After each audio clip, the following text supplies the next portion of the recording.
هذه صفته، وهذا هو اسمه العلي.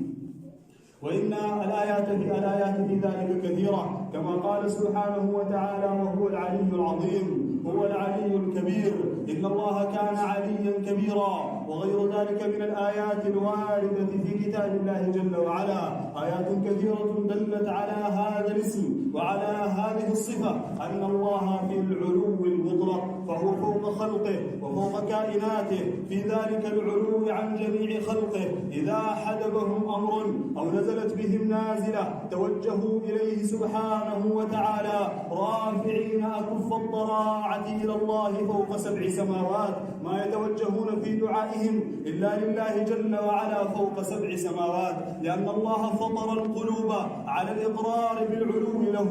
إن الله جل وعلا فطر قلوب العباد كلهم على أن يوقنوا بأنه فوق السماوات سبحانه وتعالى. لذلك إذا حزبهم أمر توجهوا إليه ورفعوا أيديهم وأكفهم إليه، بل حتى البهائم عباد الله إذا حزبها أمر رفعت رأسها إلى السماء وتدعو وتنادي وتصرخ، وما ذاك إلا لأن الله فطرها على ذلك. فإن صفة العلو صفة كمال، وصفة العلو صفة جلال.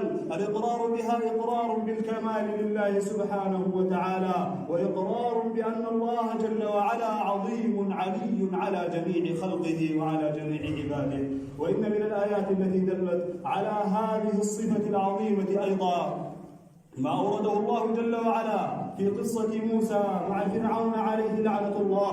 فإن موسى عليه السلام قد أخبر فرعون أن ربه فوق السماء. دل على ذلك قول فرعون حينما قال لهامان: ابن لي صرحا لعلي أبلغ أسباب السماوات فأطلع إلى إله موسى وإني لأظنه كاذبا. وقال أهل العلم في ذلك المفسرون كابن جرير الطبري وابن كثير وغيرهم من أئمة التفسير قال إني لأظنه كاذبا، أي إني لأظن موسى كاذبا في أن له ربا فوق السماء. وما قال ذلك إلا لأن موسى قد أقر له بذلك، وأن موسى عليه السلام أخبره بأن ربه فوق السماوات العلى. لذلك أراد أن يكذبه، فأمر فرعون هامان وزير السوء والشر، أمره بأن يبني له بنيانا عظيما وصرحا عظيما يصعد عليه إلى السماء حتى ينظر إلى إله موسى الذي أخبره عنه. وما أصرح هذه الآية في إثبات هذه الصفة، فهي عقيدة نبوية محمدية موسوية، وإنكار هذه الصفة وردها وعدم قبولها هو عقيدة فرعونية أقر بها فرعون وقال بها فرعون، وعارضه في ذلك موسى عليه السلام.